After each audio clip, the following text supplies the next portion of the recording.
Les parents de Théo sont divorcés et donc ils se parlent plus. Donc pire, ils dénigrent l'autre à chaque fois. Et donc quand Théo revient chez sa mère, elle ne lui parle pas de son père, elle parle du connard, du sale con. Et pareil, Théo s'en veut quand il passe un moment chouette avec la copine de son père. Il y a parfois comme ça des loyautés qui sont finalement, qui se contredisent, qui sont intenables. Oui, que connaissent sans aucun doute tous les parents, enfin tous les enfants de parents séparés. Cette difficulté qu'ils ont à séparer complètement les deux univers, cette interdiction qu'ils intègrent, même quand elle n'a pas été dite d'ailleurs, de ne surtout pas révéler ce qui se passe chez l'un, chez l'autre. Ce désir qu'ont tous les enfants d'être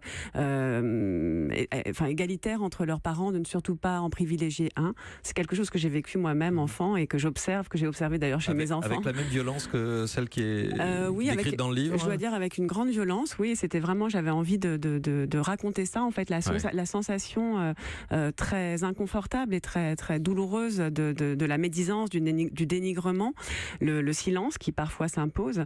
Un traumatisme.